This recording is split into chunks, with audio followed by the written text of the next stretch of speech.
Latino Chamber of Commerce of Minnesota. Our vision is to contribute to the growth and economic prosperity of Latinos in Minnesota. We accomplish our vision by bringing together business, government, corporations, and community for the economic growth and prosperity. Today, we are partnering with the Department of Administration to present a series of webinars regarding contracting with the government entities. The primary objective of the webinar is to provide you with clear information on the steps you can take to become a successful contractor with federal, state, and local governments. Today is the first of three-part series of webinars. PTAC, the Procurement Technical Assistance Center, will be part of this, and it's an orientation of PTAC, and they'll talk to you about how things get done. Second part is understanding state contracting, finally exploring federal contracting. Our presenters today are with the Procurement Technical Assistance Center. And joining me now, and the one to take it over now, is Mark Cooper, who is a representative of PTAC. Hello, my name is Mark Cooper. I'm the Metro Area Manager for PTAC, and I'm gonna close my my video right now. But if any of you have any questions as we progress through this presentation, please go into your chat room, and we'll try to answer them right away as we continue. So PTAC is, as you'll figure out when you deal with government, there's a lot of acronyms to remember, and PTAC is one of them. It means Procurement Technical Assistance Center. There's over 98 PTACs and 300 offices nationwide. So there's a PTAC in every state. So a little bit about my background, and hopefully you brought something to take notes, because I'm going to tell you some things that aren't in the slides, and that's going to be helpful when you go to sell to the government and state, local, and federal. So my background is I work for a prime contractor as a SBLO, and there goes another one of those acronyms. SBLO means Small Business Liaison Officer. So I was a Small Business Liaison Officer for a prime contractor. Prime contractor is a company that has large contracts directly with the federal or state government. And in all of these corporations, there is a person that's a SBLO, or they might be called a Supplier Diversity Manager, that was supposed to help businesses like yours do business with their corporation. So any of these corporations that are prime contractor has an SBLO. To name a few, Donaldson Company in Bloomington, Honeywell is one, Medtronic is another. They all have small business liaison officers. So it's daunting sometimes to try to do business with some of these corporations. And so you want to call the Supplier Diversity Manager, or SBLO, because sometimes your business may not be ready to do business directly with the government, or there might be subcontract opportunities on a government contract.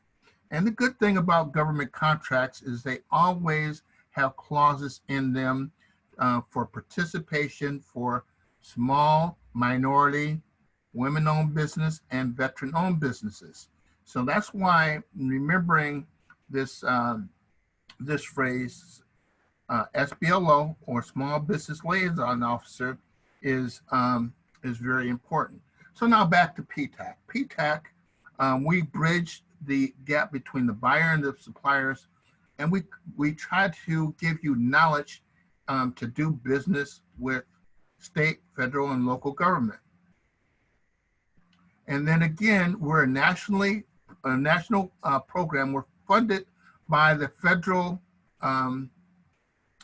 government, and we're hosted with the state of Minnesota, hosted by the state of Minnesota Department of Administration, and we help you do business with the government, simply stated. And so we have a large presence throughout the state of Minnesota. And we're in northern Minnesota. We have someone in St. Cloud. We have several people in the Twin Cities. And then we have someone in Shakopee, and we have someone in Mankato. And you can call these counselors directly. We're going to give you contacts, or you need to register to be a PTAC client right here where it says request services. So you'll go to this website and request our services, and then our director will match you up with the appropriate counselor. So if many of you are looking at to be certified as a minority-owned business or a woman-owned business, you probably get me if you're in the Twin Cities, or you might get Baba Tope, or you might get Tammy. So I'm basically a certification expert. I've won national awards for helping businesses get certified. And so you might end up getting me as your counselor. So basically, other than helping you get certified to do business with the government, we help you with all types of registrations and certifications. So the registration for the state is called SWIFT. Can't do business with the state of Minnesota without being registered in SWIFT. You have to be registered as a vendor before you get certified. And for the federal government, it's SAM. And we'll talk about SAM a little bit later. But again, there goes another acronym. SAM means System for Award Management. You need to be registered with SAM in order to do business with the federal government. We deliver our services with one-on-one counseling. Right now it's virtual, but we're trying not to miss a step. We use Zoom, Join Me, WebEx, so we can look you in the face and try to get a feel for the types of business counseling you need.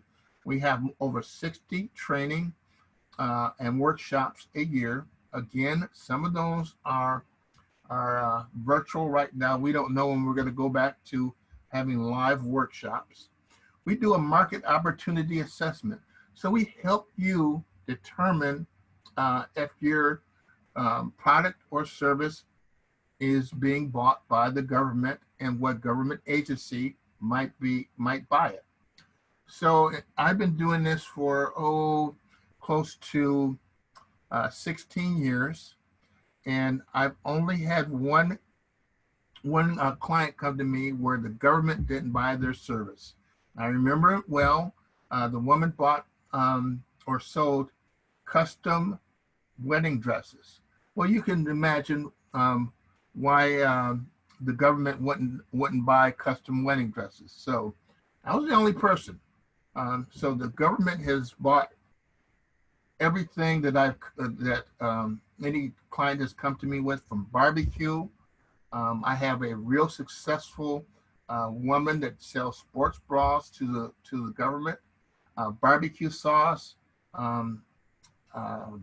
spaghetti sauce, hot sauce. I've seen it all, and there's been a market for any of those business. Now, to assist you in who's buying your product or service, we offer something called bid match. Bid match is an important service that we offer, and we offer it for free. So what we do is we will sit down and try to get a what's called a profile with you, and we'll list all your keywords. So with the barbecue sauce, we'll do barbecue sauce, seasoning. We'll put on all these keywords. So whenever the government buys barbecue sauce, that person got notified electronically through a email that the government was buying barbecue sauce, and it came to their email, and it showed what agency, and it will show what the terms and conditions are, what agency, when's the closing and the opening date of the bid. So that's an important tool to have when you're doing business with the government. We do pre-bid and post-award guidance. So pre-bid is important. Know what you're getting into. Know the terms and conditions that you're getting into. Know what your expectations are, and they're different for state, federal, and local. Postal award guidance. So you didn't get it. So you didn't get the award. What do you do now? Well, you might want to use a technique that's called debriefing. So if you didn't get the bid, do a debriefing. That means you sit down with the CEO, or you call them and say, I want to go through item for item why I didn't get this bid. So that's an important tool to use that's underutilized, a debriefing. We might help you identify prime and subcontracts. So say you do drywall. So the government might use drywalls in several different instances. There might be a building that they're building, and that will go to a prime contractor like J.E. Dunn. Well, you might be able to subcontract in that. So you might want to know who got the prime award. So you can call J.E. Dunn and who to contact in J.E. Dunn, so you can bid on the drywall. So again, that's back to my original statement where we're talking about participating as prime or as subcontracts with the government. And then research procurement histories. We help you with that. We have several secret databases that we pay that we can research the procurement histories and how much the government has bought with whatever you're selling to them, who bought it, and what the contracting officers that made the decisions and what their contact information is. Hey, Mark, this is Tammy. Can I interrupt for just a moment? You can. Yes, I'd just like to remind everyone, if you have questions about what Mark or Babatope are speaking about, put them in the chat, because I'm keeping an eye on that, and I can either answer the question or ask Mark or Babatope to answer it for you. So please don't be afraid to use the chat box. Thank you, Tammy. Mm-hmm. So let's talk about being in business. Before you do business with the government. So it's really important that you are in business. That means you're registered formally with the Secretary of State. Well, I get a lot of businesses in, and I'm doing their certification for them, and I'm getting their certification package, and I look at the Secretary of State, and I found out one or two things. They're not registered with the Secretary of State, meaning they're not an LLC, they're not a corporation, they don't have an assumed name, or they've let their registration expire. Well, that's bad too, because it has bad consequences. Because if you let your registration expire, that means somebody else can jump on it when it's expired and take or use your name that you worked hard to maybe build a brand around. So you want to keep that up to date. So then the next thing is to get a federal employer identification number with the or a tax ID number with the IRS. So that's important because most government agencies don't like to use your Social Security number anymore. So get a federal tax ID. And then let me skip ahead here. I always mean to fix this. Then you'll want to go all the way down and get a DUNS number. You need a DUNS number before you register in SAM. And SAM, again, is this next slide, System for Award Management. So you can't be a federal supplier without registering with the System for Award Management, or SAM. And you need a DUNS number to register with SAM. DUNS is it means Data Universal Numbering System. It's a 9-digit number, and you need it to register in SAM. But be mindful when you're getting one online. Dun & Bradstreet issues that number, and they will call you and they will try to sell you something in addition to getting your DUNS number, and it's called a credit package, and it costs, I believe, $500, and it's not necessary, to buy this credit package. So beware of that. So you need a DUNS number to be in, to register in SAM. And then once you're registered in SAM, you're going to get a whole nother slew of calls offering you all kinds of services to do business with the federal government. And that's because when you register in SAM, a lot of your, or some of your information is public information. So just be aware of that. And SAM, again, is free. There's all kinds of fake SAM sites to try to fool you when you go to register for SAM. That's why we're here. Contact a PTAC counselor to help you register in SAM. Contact them to help you get a DUNS number. All of us have a hotline to Dun & Bradstreet, and we can get you a DUNS number within 15 minutes. So you don't have to apply for one online. All right, so when you're in SAM, and people miss this, so that's why you should, because SAM is complicated, that's why you should get a counselor to help you and assist you with your registration, or at least look it over after you complete the registration. There is something called Dynamic Small Business Search that you can register in when you're in SAM. It's at the very end, and it says SBA profile. And that's very important because that is the main way federal government agencies find you. And you want to make sure that you fill that out completely, and you put a narrative in, you put keywords in, and all that is there to help the federal government agencies find you after you register in SAM. All right. And then you go to the state of Minnesota and you register in SWIFT as a supplier. And Baba Tope is going to talk a little bit about that later. So how can you be a government contractor? You need to know your NAICS code. And NAICS is, that's another acronym. That means North American Industry Classification System. And the website is put on by the census, and it's a 6-digit number that broadly classifies your business category.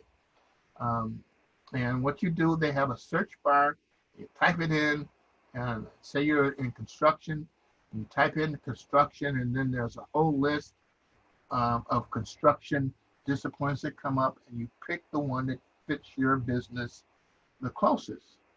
So you need a NAICS code to do business with any government agency.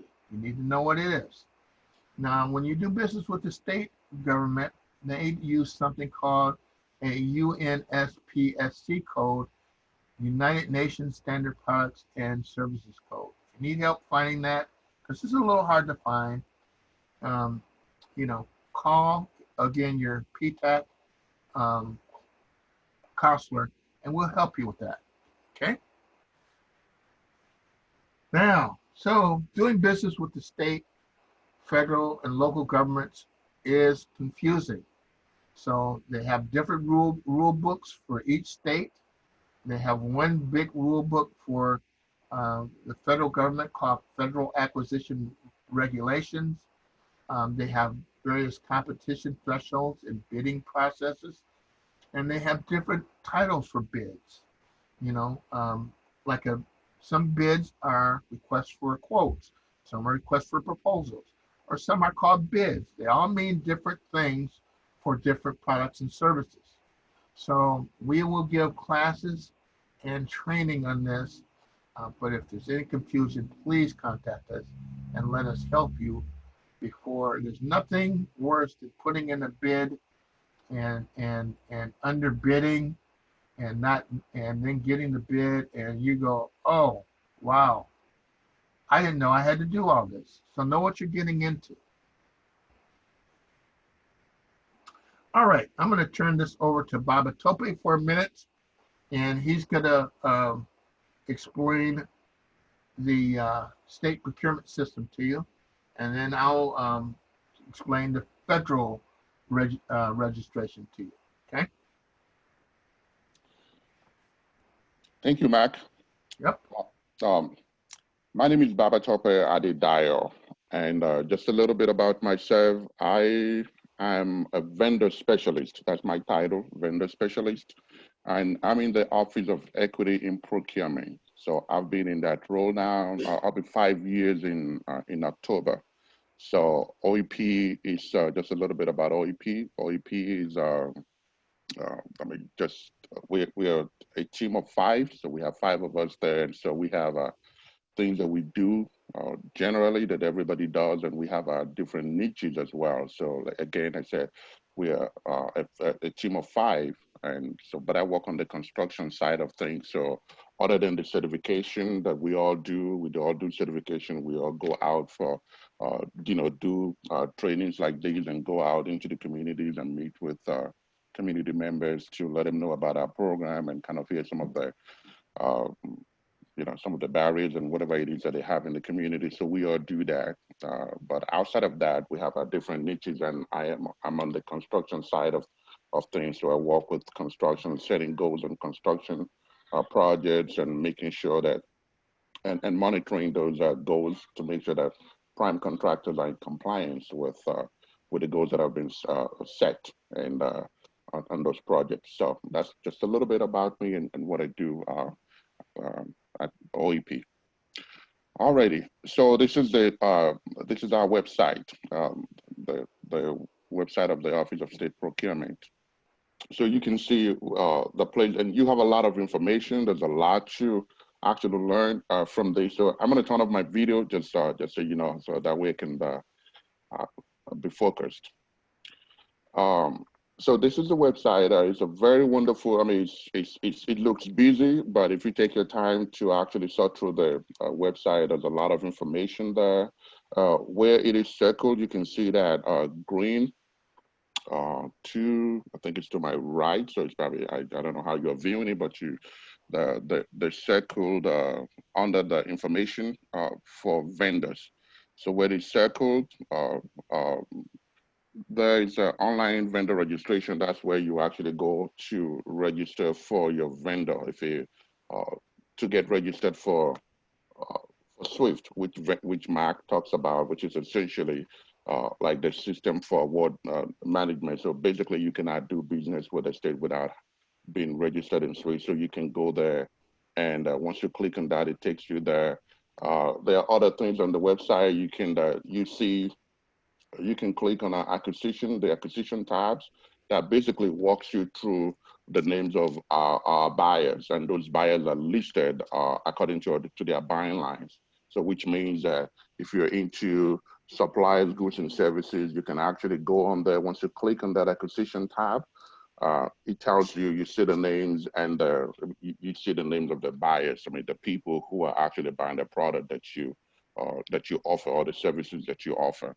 And so on the same website, you can equally see expiring contracts. So contracts that are about to expire, they are listed on our website as well. So that way, even if you're not on that contract, when the contract was awarded to the vendors that we're currently on, it tells you that way you know that these contracts are coming due. So that way you can begin to get in touch with the buyer and kind of know how do you get in and kind of do your own work and prepare ahead of time. So that way you position yourself you kind of position yourself for bidding on that, putting in your proposal for that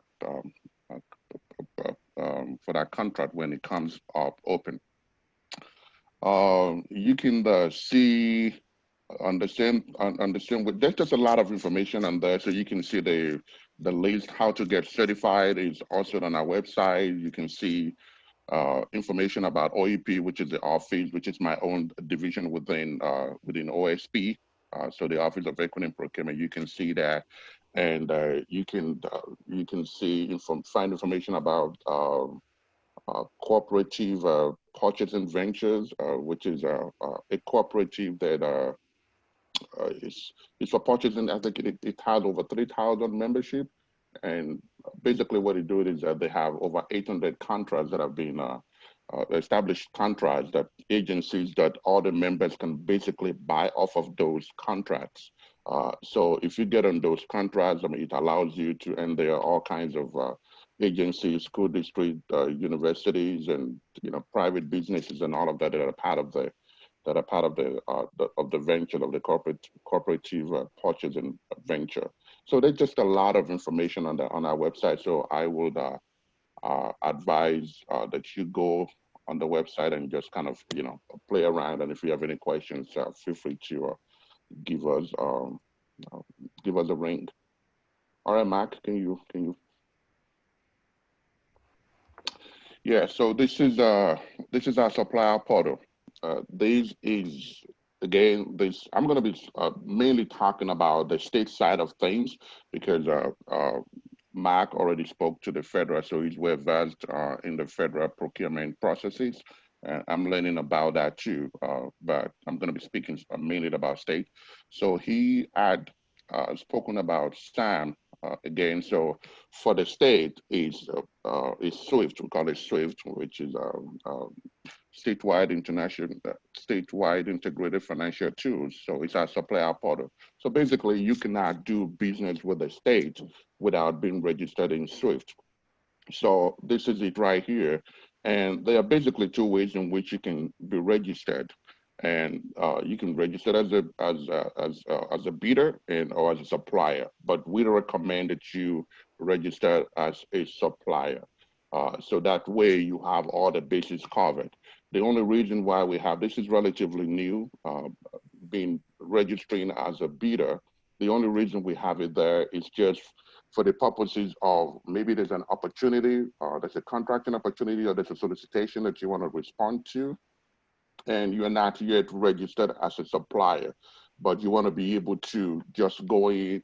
So that allows you to just register as a bidder, and you can put in the bid and submit your proposal on all of that. But eventually, you still need to come back and register as a supplier. So that's just the only reason why it's there. And we encourage vendors to always to register as a supplier. So it's a 7-step process. It used to be 9, but it's been reduced to 7 steps. So this is where you basically, and it's just going to be basic information about your company. You put your address. You put it's asking for you put your address. You put the payment information, how you want to get paid, and you put in what we call category codes. So those category codes are what some of the things that Mark had mentioned applies there too. So basically, in order for you to get notifications and opportunities, so you go in there. So in Swift is where you actually, it's called my category code. So you put in your category code, which is essentially like the niche codes that Mark talked about. But in Swift, we use the UNSPSC, which is the United Nations Standard Product and Services Code. That's what we use. So basically, you put that there. And one of the things that we tell vendors is when you go in there, you just want to make sure that, because there are times that you put in the keywords. So this is you know your business better than any one of us. So when you go in there, you just want to make sure that you put in the right keywords, and you're just going to be playing with it. So whatever comes up, there are instances where something might come up that is not exactly what you do, but it's related to what you do. So in a situation like that, we do advise that you select something like that. So you might want to just check that and just add it to your profile, because we don't know how the buyers are going to post the opportunity. So even though it might not necessarily relate to or the exact thing that you're looking for, so we always encourage that you just basically do that. And so that is with that. And with that, so once you've done that, whenever opportunities are posted related to or in line of what you do, you get a bid notifications automatically. So it is. Excuse me. Baba Tope? Yep. if I might just interrupt for a moment, that's Tammy again. Another thing that we can do if you offer products or services that are a little more specialized, the UNSPSC codes don't always have good fits, like Babatope was saying.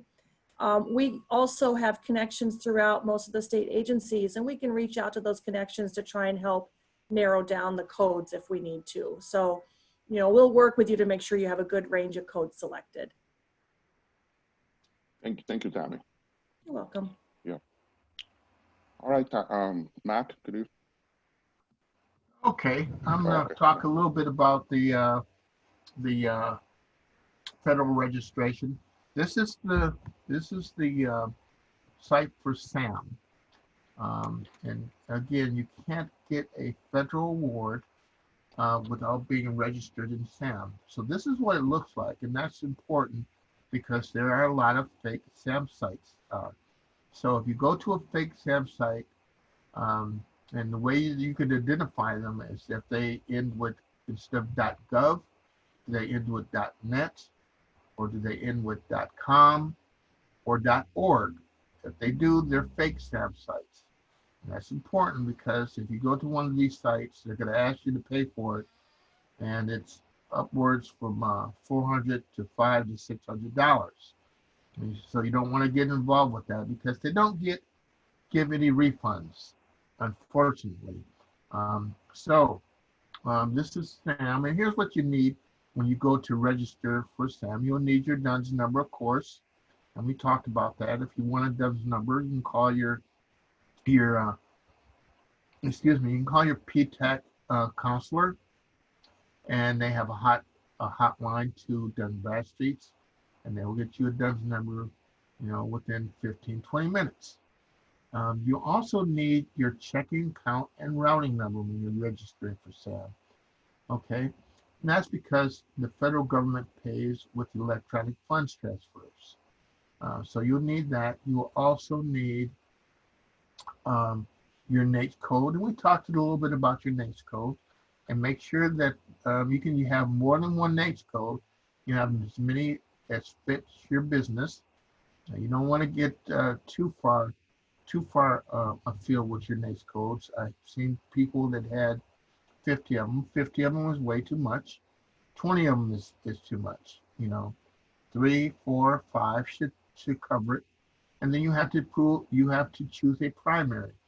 And your primary is important because the SBA uses SAM site for what you put in because they'll ask you what your 3-year revenue is, and they'll use that to determine if you're a small or large business, which is important to all of us. So remember, you need your checking account, your NAICS code. You'll need a narrative of what your services are. You need keywords. You need your phone number to your bank, and then that should be it. And your tax ID number. So then you'll be ready to register for SAM.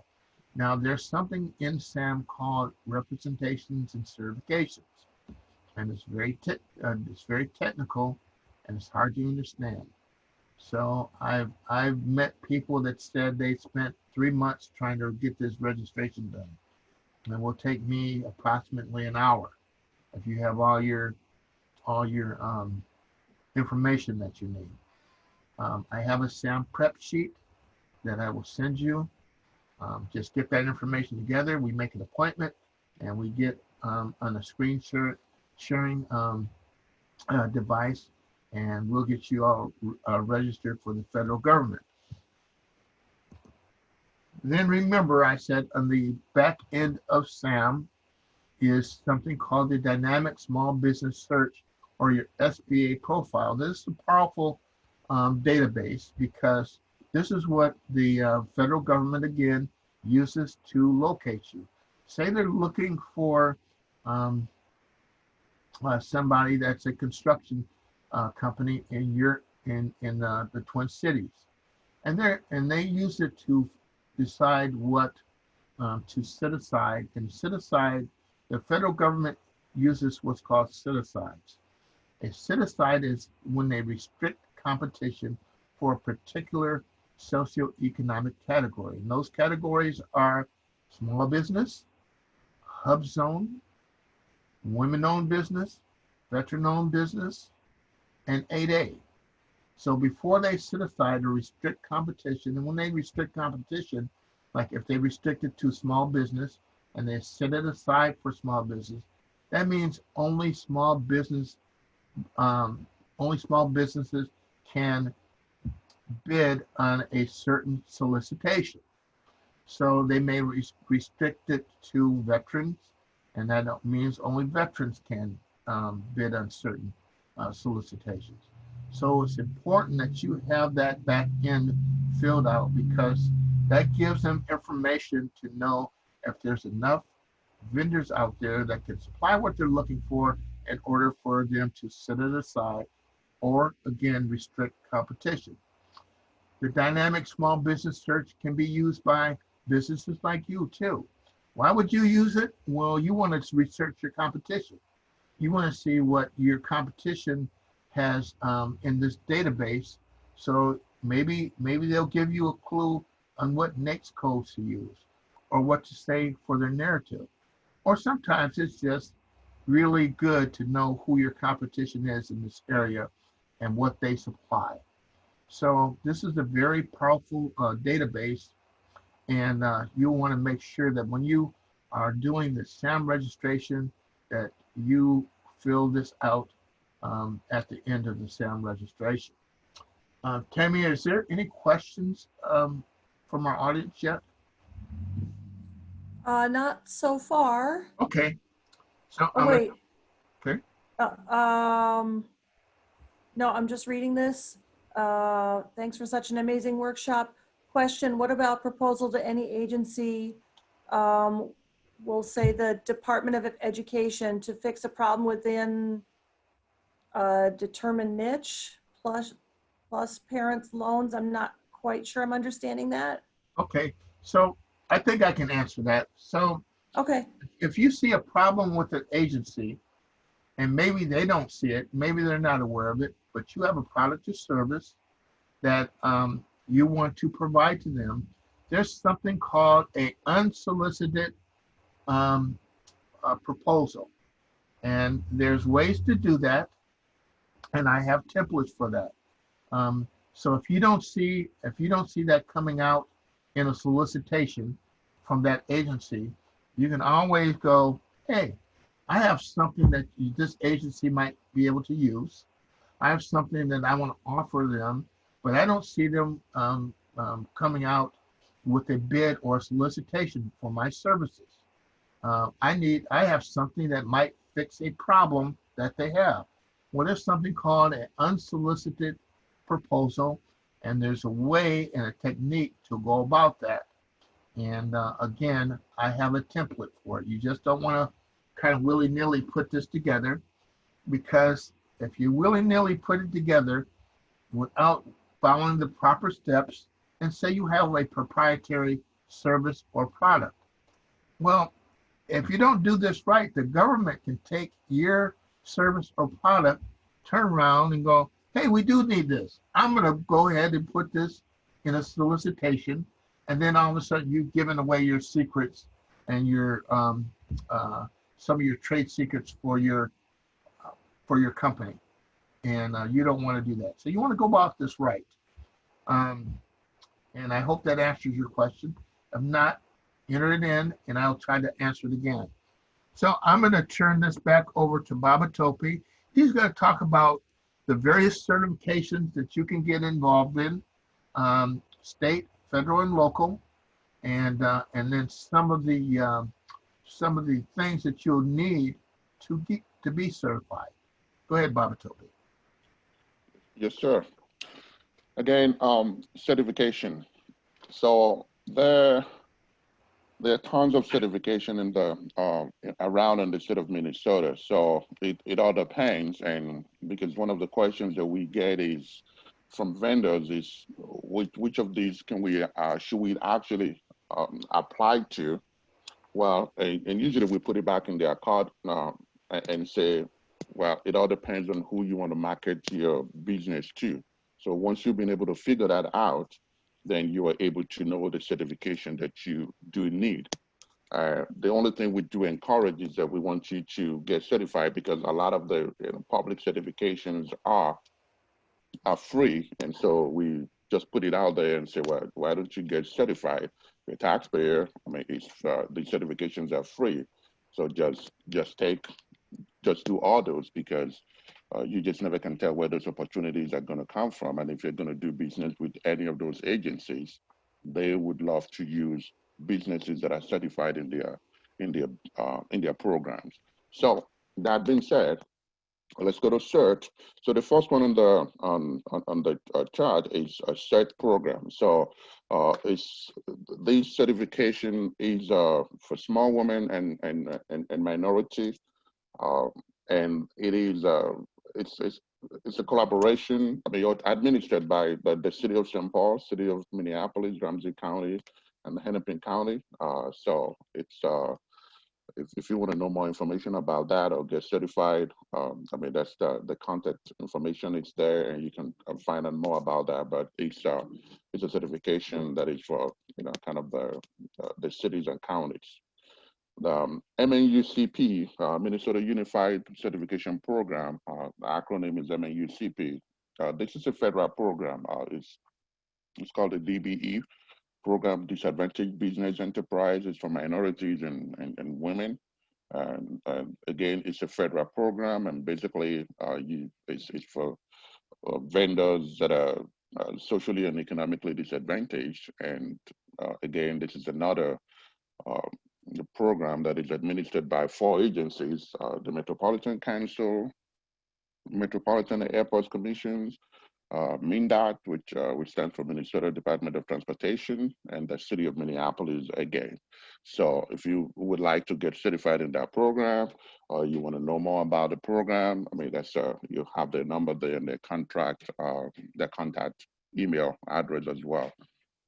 The third one is the state of Minnesota, the Department of Minnesota, the State of Minnesota, the Department of Administration, so which is the Office of OEP, the Office of Equity and Procurement. So OEP administered that program. So that office, which Tammy is a member of that office, I'm a member of that office, and we have 3 other members as well, like I've stated earlier. So this is our own certification program, and it's a statewide certification program. So which means that if you get certified in this program, you can definitely be used. Any of the state agencies can actually utilize you on any of their projects, or utilize your product.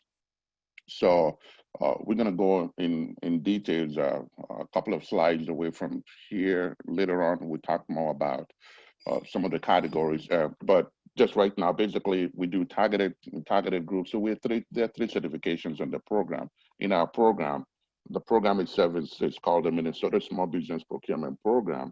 So under that program, we have 3 categories. So we have the TG, which stands for targeted group. We have ED, which is economically disadvantaged, and we have a veteran-owned businesses, and under that we have the service disabled owned business of veteran, and we have just a veteran owned business as well. So the SBA, for the SBA, this certification is for women owned small business and economically disadvantaged women owned business, and it's all basically all for federal agencies. They utilize these certification and basically to set aside projects that are for whenever they find out that there are areas or where businesses that are women-owned small businesses or economically disadvantaged women-owned small businesses are under utilized or represented. So they basically use that as a way to give them opportunities. The ADA program, is basically a business development program, and basically there are some criteria that you really have to meet. I think you have to have been in business for 2 years, and it goes for, you have to be under a certain PNW, and it goes for 9 years. So it's a business development program by the government. Place-based, this is OpsZone. For this OpsZone, the OpsZone program, this is basically, I mean, it's a certification that is place-based, and I think you have to be, they say 35%. Let me. Oh, I can help you a little bit on that one. Yeah, because I don't really know much about it. Yeah. So a hub zone is based upon where your business is, your primary place of business, and your 35% of your workforce have to live in a hub zone, and not just in that hub zone, but they can live in surrounding hub zones. And the way you find out if you're in a hub zone is you go in to the SBA website, and you enter your address in on a map, and it tells you if you're in a hub zone or not. And then you have to enter in your employee's address on the same map, and it will tell them if their house is located in a hub zone. So it's two targets. One, you have to be in a hub zone, your primary place of business, and then 35% of your employees have to be in a hub zone. Now, if you're a sole proprietor, a single owner of a business, and your business is in a hub zone and it's out of your house, then you're good to go. You're ready to apply for a hub zone. And remember, a hub zone gets set-asides just like all the other federal socioeconomic categories. So, and it's always, they never make their goals for hub zone. So it's really a good one to have if you live in a hub zone or if your business is in a hub zone. Okay, go ahead, Babatope. Awesome, thank you, Mac. And the other one is federal. I mean, it's the veteran program, so veteran small business program. So I mean, that one you just have to be a veteran in order for you to be in that program. So it's another way to help vendors that are veterans. Mac, could you flip to the next slide?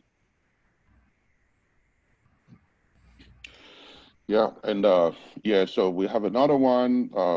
This is the U.S. Department of Veterans Affairs, so they have their own certification program as well. Basically, as the name implies, it's for veterans. So basically, you just have to be a veteran. So you go on there, you do that. But if you are, just so you know that if you are certified in that program, and it's another way that you can get certified in our program. So vendors who are already certified with the U.S. Department of Veterans Affairs and Minnesota-based business, they do not have to go through the entire process of getting all the paperwork in order for them to be in our program. So there's a way that we can just basically, we send them an affidavit, and they just basically stating that their principal place of business is in Minnesota.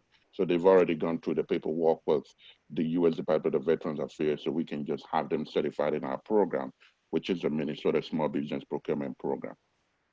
So the St. Paul, for St. Paul, the Section 3, that's a housing project, and it's administered. It's administered by the city of St. Paul and that of the city of Minneapolis as well. If you want to know more information about that, we have that. I'm not sure if that's the content. Yeah, if you click on those, it's going to take you to that of the city of St. Paul or the city of Minneapolis, where it gives you more information about what their program is and how you can and who to contact. The Minneapolis, they have it's not really a certification per se, but it's a program that they have, the target market, and again, it's a non-gender neutral program. So basically, if you're a small business, you can register with the city of Minneapolis. I think they have where they have a list where they put that, basically, which allows them to be able to, I think, up to $150,000 if they want to do a project and you were there, so they have the authority to actually go on that list and utilize vendors that are registered in this program. And so that's what the targeted market program for of the city of Minneapolis is for. And that link actually provides more information about the program as well. So these other ones, these other three, these are the Women Business Development Center. These are corporations. I don't know how much they charge, but for these three, North Central Minority Supplier Development Council and the National LGBT Chamber of Commerce. So they charge a fee for their membership or for their certification. So I don't know how much it is that they charge. It's $350 For all of them? Yes, and it's okay. $350 yearly. Okay. Yeah. Okay. So those if you, again, it all depends on what you want to who you want to market your business to. So if you do your research or you work with Mark, with PTAC, and they're able to walk you through, you know, counsel you based on what you do and the nature of your business, the scope of your business, and they find out that, well, given what you do, I think it'll be required of you to register with any of these, so they can lead you in that direction. But other than that, if you're just you know, coming up and you're just like, you know, well, why don't I go with the state for now, and or maybe any of those certifications, DBE or cert program that are not that are not going to cost you anything. So you can as well, again, it basically your call and giving what you really want to do. I will just add that even though those last three are for corporations and we are a government-funded program, I do a lot of certifications for NMSDC and WeBank. So feel free to call me if you need help with any types of certifications. I've done them all pretty much. Yep, Mac does. I mean, he knows the like I said, he's well versed like PTAC, and just so you know, the only difference between one of the, you know, well, the only difference between PTAC and OEP is that we review the applications that we receive. So before you submit your applications to us, you want to make sure that you work with PTAC, you work with MAC, to be able to walk you through all the paperwork and do everything that you need to do, so that by the time we receive your application, he's already worked with you on the front end, because we're just going to review the application and make our determination based off of the information that we've received. So when it has to do with certifications, I mean, just feel free to reach out to Mac. So the requirement, this is, I'm going to talk about the requirements for our certification. Again, this is for our certification program, and speaking specifically to the state certification program. However, 98% of what you're going to be hearing here applies to all the certifications. So I mean, 98%, or it probably, I don't want to say 100%, so I'll just leave it at that 98%. Maybe even more than that, or 99%. So it's essentially the same thing across the board, but they're just, you know, little variations here and there for additional information that they might be requesting from you, depending on what certification you want to apply for. So eligibility. So in order for you to be eligible in our program, because even though it's a small business program, but you still have to be eligible in our program. And for that, there are a bunch of requirements that are there, but you have to be eligible just based upon this program you have to be socially and economically disadvantaged, and you have to belong to any of ethnic minorities, either Black American, Hispanic American, Asian Pacific American, subcontinent Asian American, Indigenous American, or persons with substantial physical disabilities, economically disadvantaged, and all of that. So you really have to be eligible for the program. So, and those are some of the requirement things that we look into. Yeah, ownership. It's not enough for you to be Black or a person who really qualifies. Is another thing that we are looking into. So we're looking at the structure of the business, and so we're looking at the ownership. So whoever, if it's not a one-person business, or with a one man or one woman business, if the business is co-owned, then the person upon which we are basing the certification has to be at least 51%. So that person must maintain or have 60%, 51% ownership of the company. And that ownership must be direct. So what that means is that, every asset or security that you've used to acquire that ownership must be direct. I mean, it's not something that has to be in a fund, in a trust fund. So it has to be, even though there are instances where, I mean, with our new rules, there are instances where even if you have it in a trust, but there's some criteria that might still allow you to be qualified in our program. But essentially, you have to, that ownership has to be direct. That must be unconditional. So you must have unconditional control over that business, over your company. And so, which means that you're not taking any permission from someone in order to be able to make a sound business decision for your company. I mean, that doesn't mean that you can, take advice from people and all of that, but you just know that even when you take advice from people, ultimately you're still going to be the one to make the call. So nobody is controlling you. So you have that unconditional control. And Baba Tope? yes, ma'am. I can put a pretty good example of that unconditional control out there. Okay. I'm assisting another one of our colleagues with an application that's owned 51% by, it's a husband and wife company, 51% owned by the woman. When it comes to hiring and firing, our program requires that the majority owner have unconditional ability to hire and fire. Mm-hmm. She has ability to hire and fire female employees, and he has control to hire and fire male employees. I've never seen that before, but that's a problem. So it's a brand new example. I just came across it in the last couple of days, but I thought it would show that, they need, the majority owner who's eligible needs to be able to make all of the decisions, not just some of the decisions.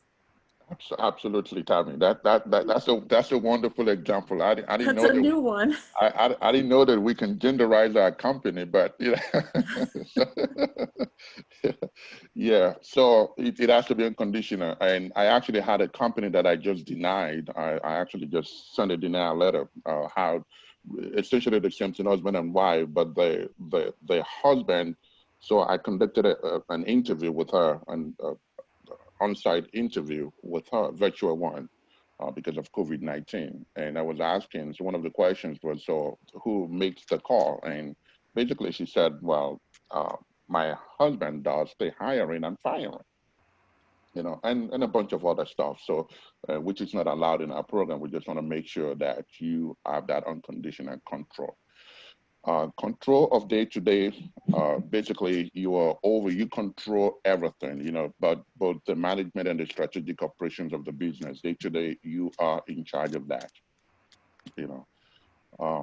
We want to make sure that you have the expertise and the knowledge and the industry knowledge. So basically, you don't have to have a PhD in that industry, but you want to make sure that you have a sense of what you're doing and you have a knowledge of that industry. So again, it's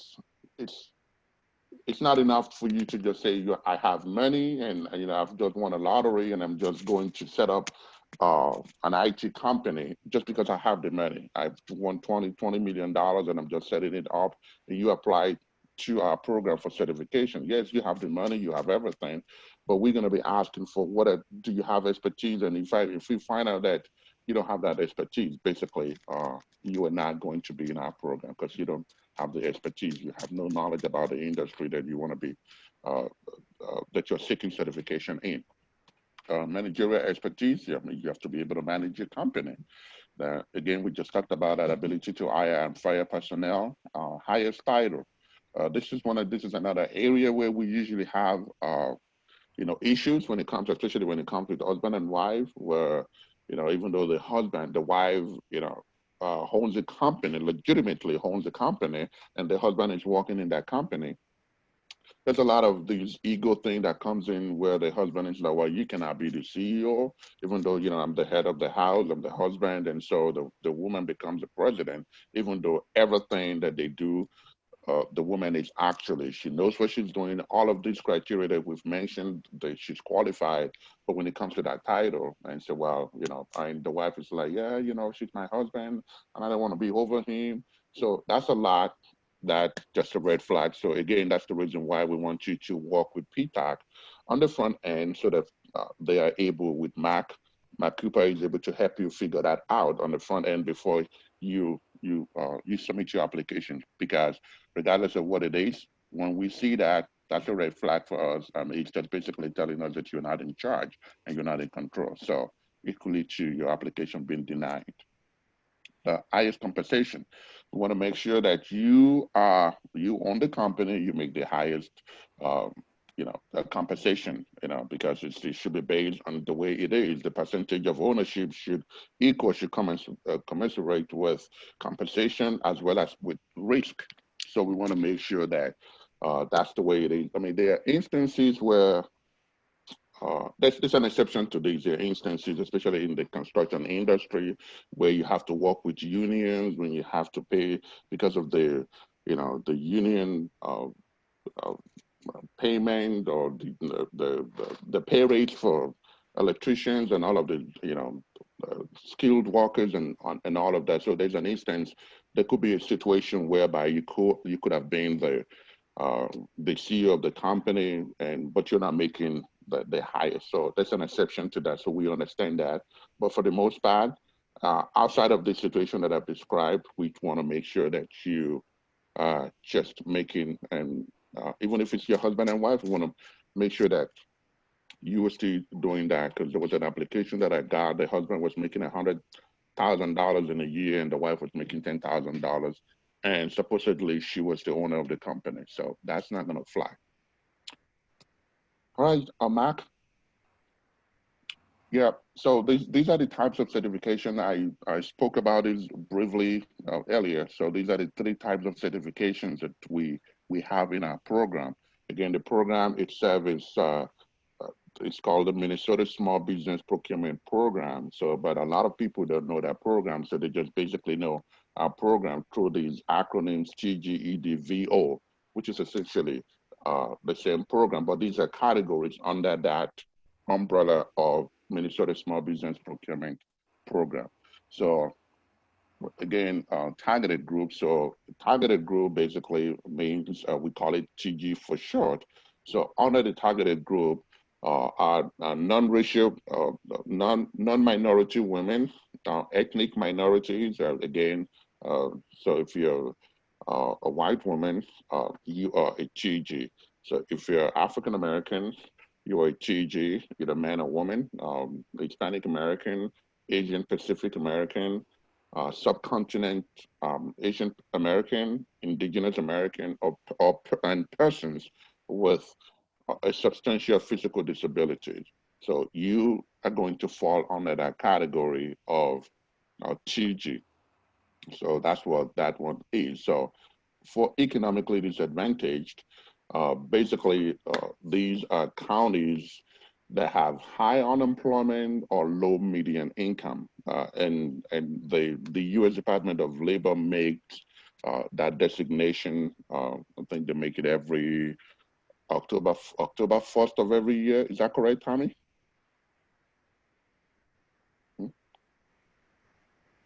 I'm sorry, I was closing my window because the next door neighbor's lawnmower started up. I missed the question. No, I was just telling them about the economically disadvantaged. I mean, the economically disadvantaged programs. I was just basically explaining that. Basically, it means counties where we have high unemployment and the low median income, and that those are updated every October 1st of every month of every year. Yes, they're updated October 1st. Okay. It's about half of the counties in Minnesota right now. Okay. That's what I thought. Yeah. So thank you. Thank you. Yep.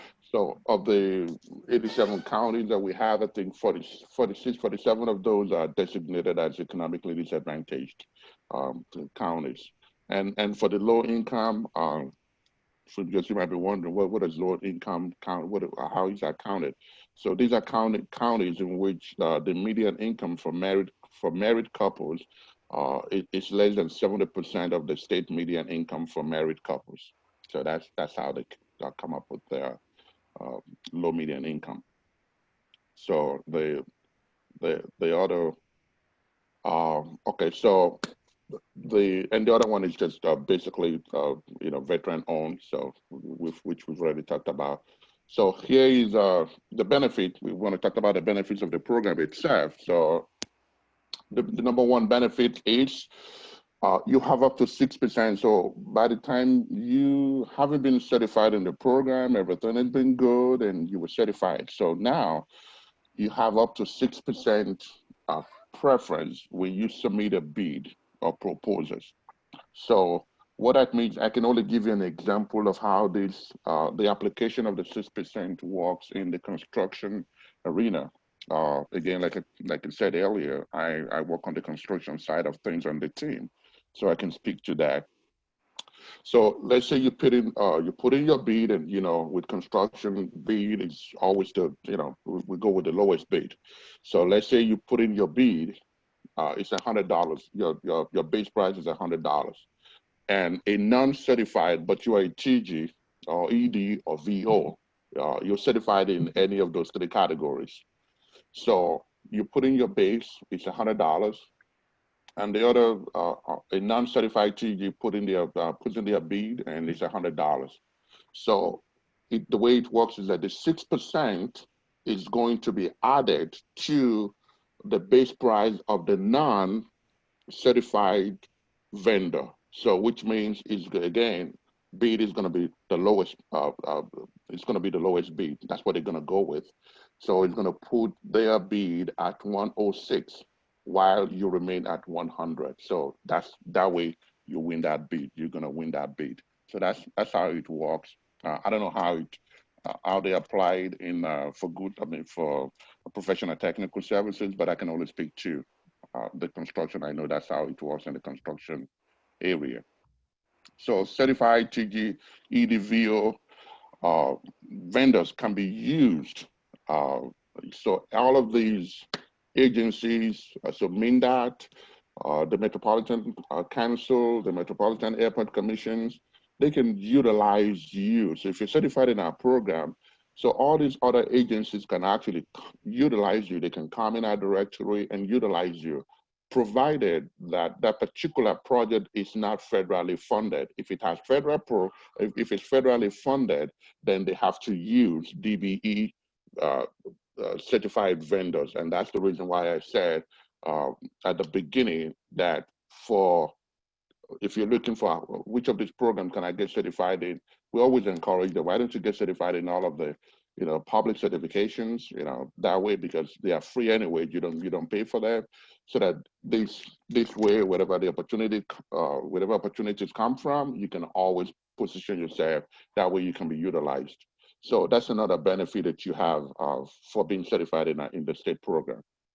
Then other entities, other counties, municipalities, all of them can usually, even major corporations, they use our vendors as well. So if you're certified in our program, another benefit you have is something called Opportunity Fair.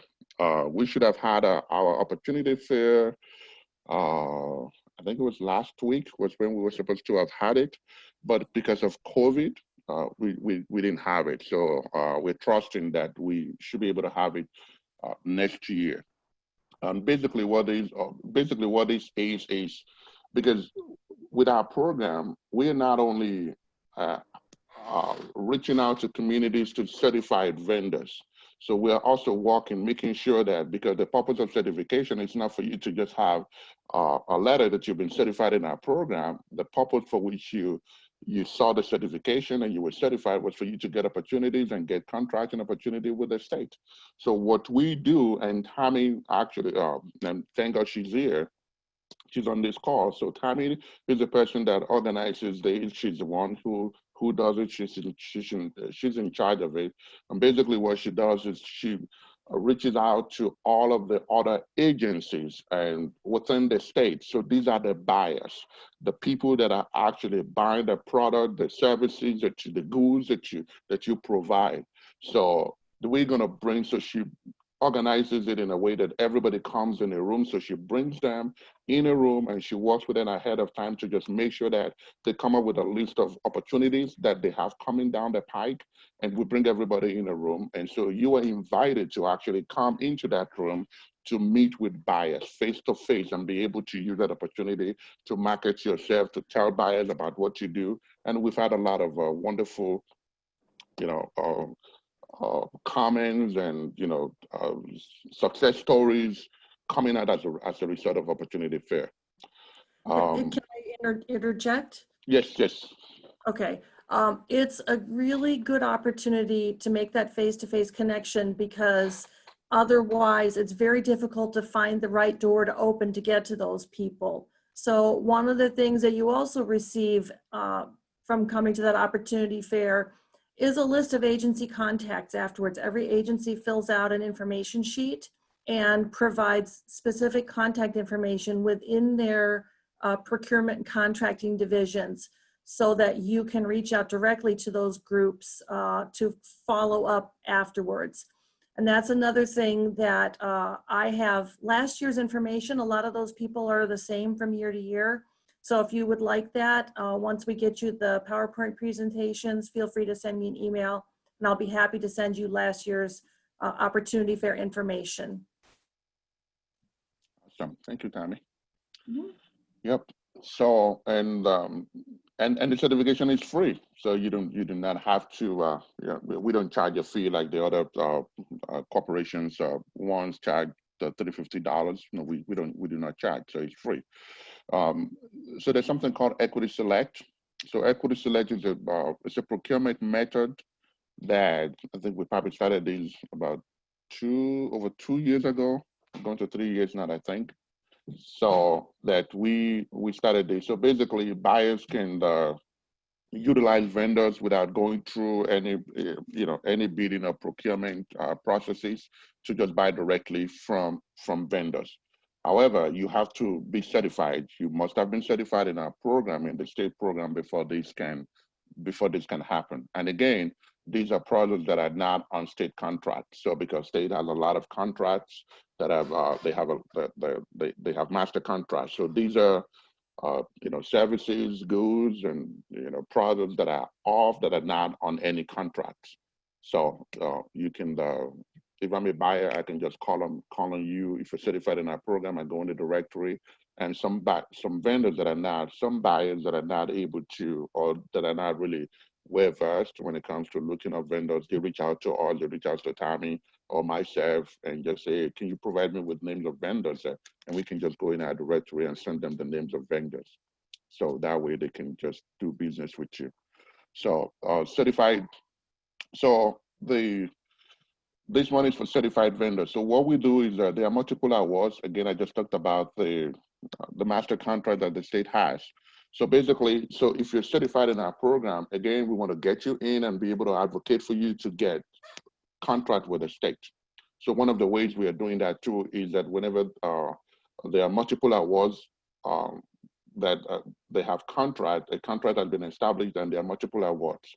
So the only way to advocate for you if you're certified is that, there's going to be an asterisk by your name. So basically we're telling buyers who are going to be utilizing or could buy off of that particular contract that when you see this vendor's name with an asterisk, so that means that they're certified in our program.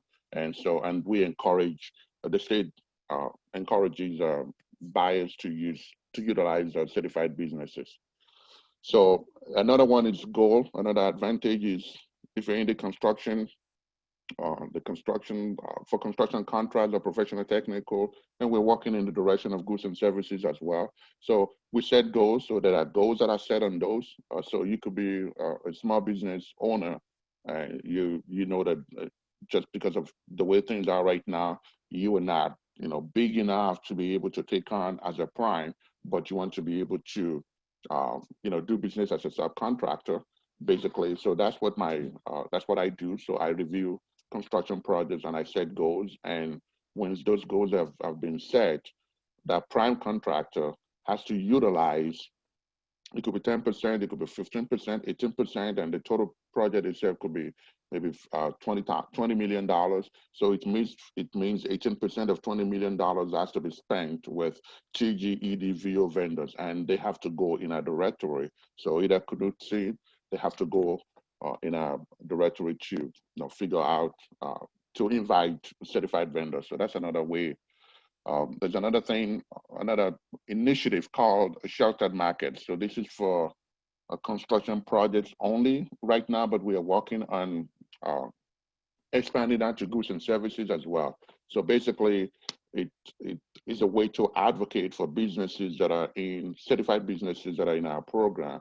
So we give them the opportunities to be able to take that leap of faith into being a prime contractor. So we've started these since 2016. So I think it's like 2016 was when we started the program. So basically, I get project information from project managers at REX. So these are project managers that are real estate construction services. They work in our building, in the admin building. So they reach out to me with opportunities, the contract and construction opportunities. So I just go in depending on the scope of the project. So I go in our directory and just reach out to vendors, letting them know about the opportunities. So this particular opportunity at this time is not known to the general public, but I'm just putting it out there to, of course, there's a way I kind of do it too. I'm not necessarily giving them the actual location, but if it's going to be in the metro, in the Twin Cities, I just say it's in the metro, and I give them the scope of it so that way, just information for them to be able to make determination as to if this is something they want to bid as a prime or not. And we need a minimum of 3 responses in order for that are willing to bid as a prime contractor on a particular project for that project to be deemed as sheltered market eligible. So that way, eventually it's still going to go out when it's posted, when it goes out and becomes open to the public, there's going to be a language there that when it's posted that this is only reserved or exclusively for TGEDVO vendor. So if you're not certified, you're not going to be able to bid on that project. So another opportunity, because we understand another benefit is prompter pay. So we've been doing this now for maybe over 3 years too, that this was implemented. So we know that cash flow is a huge one for small business vendors. So basically, you get paid when you work with the state, you get paid within 15 days instead of 30 days. Yep. So this is a portal, just a snapshot of the screenshot of the small business procurement portal, certification portal. So this is it's a one-stop shop. Remember at the beginning we talked about the CERT program, we talked about the MNUCP program, and we talked about our program. So this is where you initially we used to do. It used to be when you apply to us, you do paper application and all of that, and you apply to all 3 agencies. So if you want to get certified in all these 3 agencies, you have to individually just apply to us and you send in your application, paper application. But we were able to put this together. So it's a one-stop shop where you come here and you have to create, your user ID, log in user ID and log in before you get started. And basically, once you get started, that gives you the opportunity to be able to apply to, if you want to apply to all 3, you can apply to all 3. And if you want to apply to just 2, and whatever you apply for, whatever you are willing to apply to, which agency or whatever program you are willing to apply for, the information that they're going to be asking of you is going to be contingent upon whatever program you want to get certified in. But basically, you just want to make sure that if you really want to apply for all 3 certifications, you want to make sure that you select all 3 before you move to the next page. Because if you were to select just 2 and you move to the next stage, you can't come back, unfortunately. So there's no way you're going to be able to come back. And you can see that those 3 are checked in the very screenshot. You can see that MEUCP was checked, the state was checked, and CERT was checked, which is, and it stands for Central Certification Program. So in this case now, so this person applied to all 3 programs. Again, you just want to make sure that you select everything that you need before you move to the next stage, otherwise you cannot come back. And another thing you need to know is that if you leave maybe you started your application and you remain active for 90 days and you didn't do anything to this, so everything just get automatically deleted. So it means you have to, if you don't do anything within 90 days and you just, leave it dormant, then you have to start all over again. Matt, can you flip it? Yeah. So So this is federal opportunities and finding federal opportunities. And Mark Cooper already spoke to this. I'm just gonna touch on this briefly. So he talked about a bid match. So basically, this is just an opportunity for you to find. So a profile can be created for you. Basically, this saves you a lot of time. It saves you a lot of money. That doesn't necessarily mean that you're still not going to be, actively seeking and doing what you need to do as a business owner. But at least you know that you have a bid match profile that really, really helps you. And basically how this works is that, based on your, niche codes, product information and some, what is that one even called? The Federal Service Program or what? Federal Service Codes. Yeah, Federal Service, okay. The product service codes and federal service codes. So they just basically like, niche codes too. These are ways that the federal government usually designate their products, designate product, goods and services that way. So we can definitely do that for you in a way that you begin to get these bid notices automatically, and you get them in your inbox, depending on how you've depending on how your bid profile has been created. And we can do the bid profile in a way, depending on how you want it. So if you want to do state, nationwide, if you want to do it even international, if you're willing to go to Canada and go to some of these European countries, and we can do it that way. And if you just want to do it by region and just say, I'm only just interested in the Midwestern region, so we can do it that way.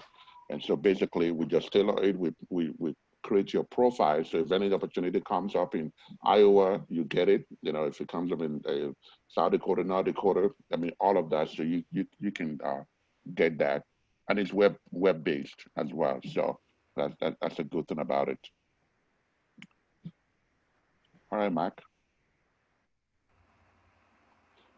So finding opportunities. So this is finding opportunities with the state. So if you go on our the first page, which on our website, which was the first page that's when I first came in. I think it's on page 12 on this slide on the PowerPoint presentation. So if you go there, we have a solicitation announcement page. So if you go on the solicitation announcement page, depending on what it is, so you can find construction opportunities, goods and services, professional technical. So you find all of those opportunities there. Supplier portal. That's again one of the reasons why you have to register in supplier portal. It's for you, number one, to get paid. And number one, you can do business with the state again without having a vendor ID number. So that's required. And again, you can view events and opportunities. So it allows you can go in there and you're able to view events and you're able to view opportunities. Then you're able to sign up for automatic notifications based off of the category codes that you've selected. It's kind of like your niche codes that you've selected when you registered in Swift. So you can get opportunities through that as well. Then the state register. So if you're into professional technical services, you can go on our webpage as well. And again, if you click, it's on the solicitation announcement page. Once you click on that, it's just going to take you to the next page, and you see state register. So opportunities are posted there, I think every Monday. So you can just go in there and find opportunities. And state agencies as well. You can go on, because all of these are now centralized, and so depending on where agencies are posting the opportunities, so you want to be. That's one of the advantages of the opportunity fair that we just talked about, and that Tammy talked about too. So you have contact for agencies, buyers that you can always reach out to and have conversations with them, and that way they can be able to tell you about where some of the opportunities are agency opportunities are posted. So this is federal solicitation. This is federal opportunity, finding opportunities, federal government. So solicitation. So I believe we all know what solicitations are. So I mean, these are just ways of making public announcement to about the government's intention or intent to purchase from the business community, and there are always places where those opportunities are posted. And so for the federal government, so contract opportunities are now listed on the better.sam.gov website. So I think it replaces FBO. It used to be the FBO before, but they just changed to better.sam.gov. So that's where you have the opportunity. So you can just go there, search for opportunities and register in there. I believe you have to be registered in order to be there. So you can just register to receive opportunities, to receive amendment to contracts, notices of award, and it's just a good way for you to get started looking for opportunities. And I want to believe, and just like Mark talked about in terms of debrief, following up, even if you didn't get a contract, to just kind of follow up. So with better.sam.gov, you get good news, and even when you get bad news, it's still good, because it all depends on how you utilize that. I mean, bad news can always be good. At least it can always be good for you, depending on what you do with it, to be able to prepare yourself and package that in a way that you follow up, with PTAC and learn more about, okay, this is the reason why I haven't gotten that. And for the bad news, I think in this particular case, I think with better.sam.gov, the bad news is your competitor can use the freedom of act, to look at your bid information, to look at your bid.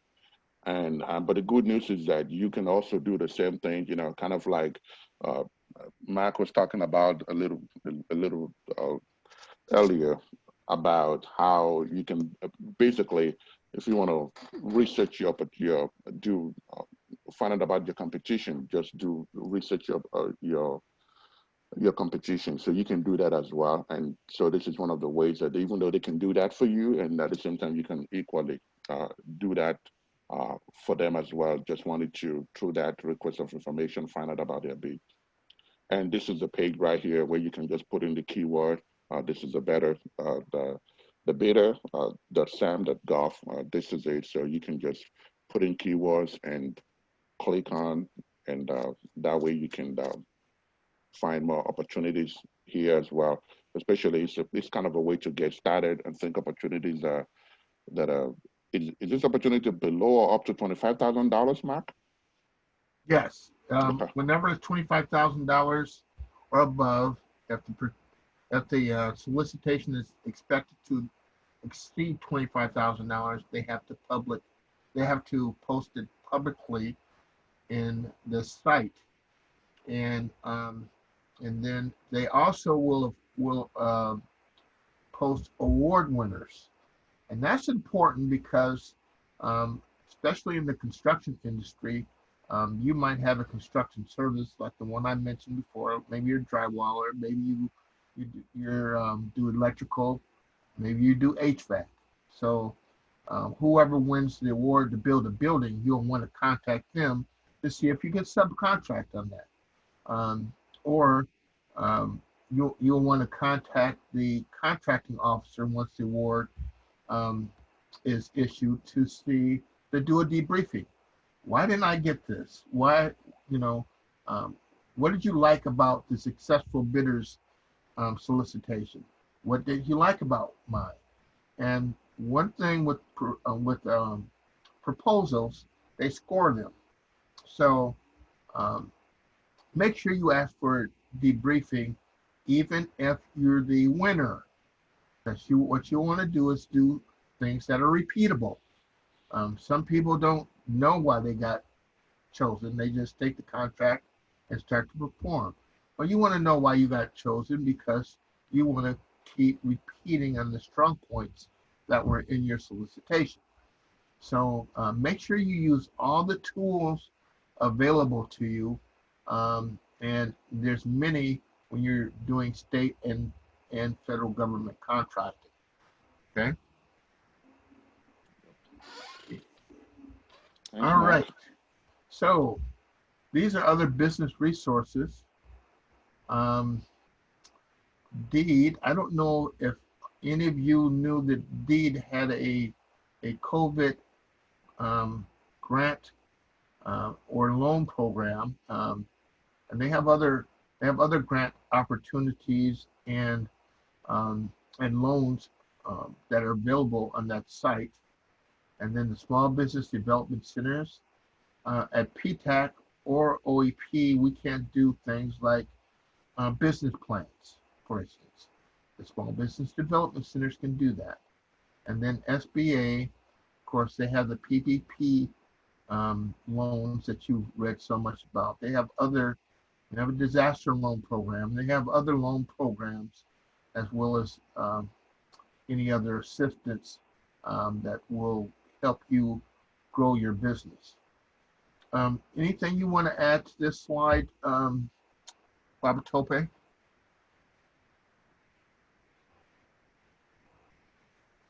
All right. So this is your PTAC team, and you'll want to utilizing that first slide, you'll want to sign up as a PTAC client, or you can contact us directly. We will still have you sign up though, but maybe there's something that Babatope or Tammy or I touched on that you want to talk to us further about. Well, there's our contact information, and we're all working from home, and our work phones will roll over to our cell phones or to our home numbers. So feel free to contact us. And then I just want to thank you for participating, and I want to let Tammy say, are there any other questions, Tammy, that you've seen that we have not answered? No, I've been answering some in the chat along the way, primarily concerned with steps to get certified and that sort of thing. I do see a note from Anita saying, great workshop. It's a lot of information to take in. To recap, could you give us the first 3 to 5 action steps to take toward becoming certified? Okay. Well, the first action step is to sign up as a PTAC client.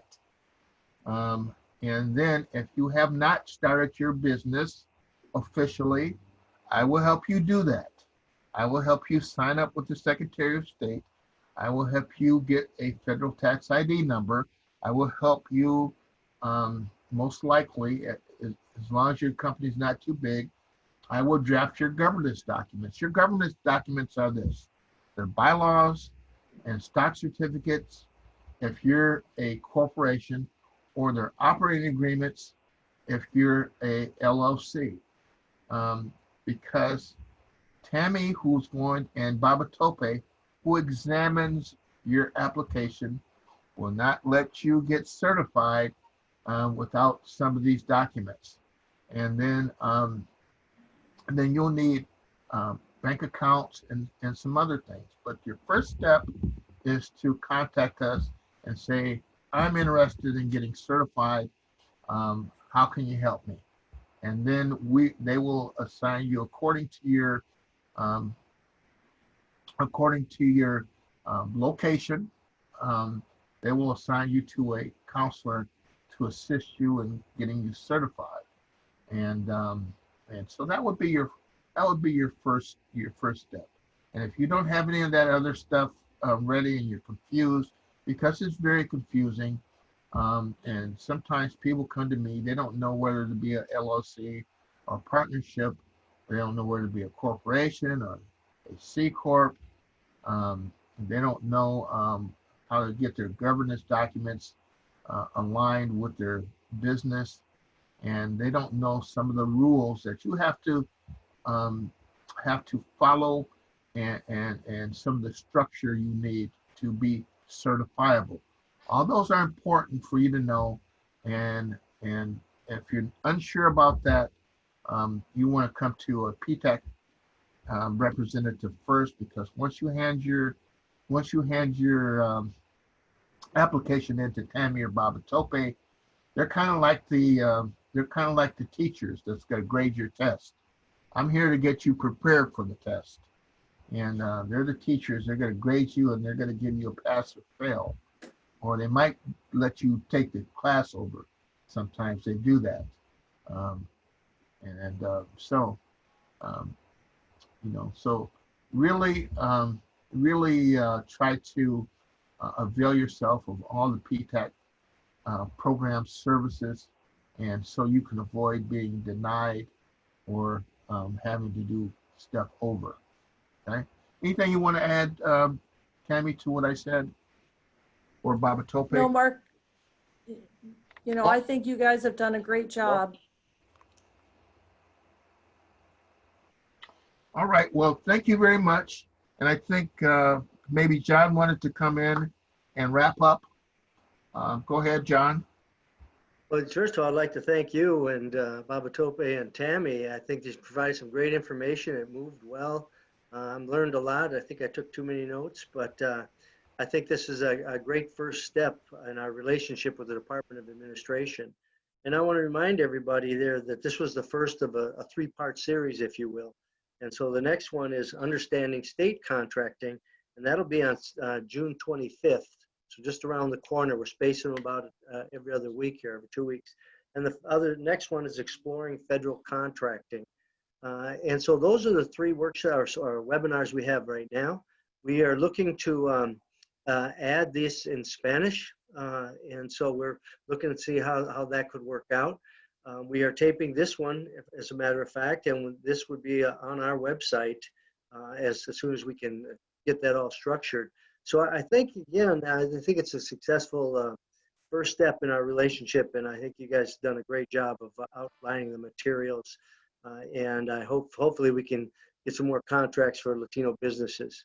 With that, I think I can close the show, if you will. Any questions, you can get a hold of anyone on here. You will be getting the PowerPoint. And again, this should be down the line on our website. If there's anybody else want to add anything in closing, you can feel free to do that now. Thank you, John. Thank you so much for the opportunity. We really appreciate this. And, like you rightly said, we want to believe that, this is going to be a wonderful and powerful relationship with you guys. So thank you for the opportunity. All right. And hopefully we'll get people signed up, and we'll be meeting again in a couple of weeks. Yeah. Thank you all. Yeah, thanks. Bye. Bye. Thank you.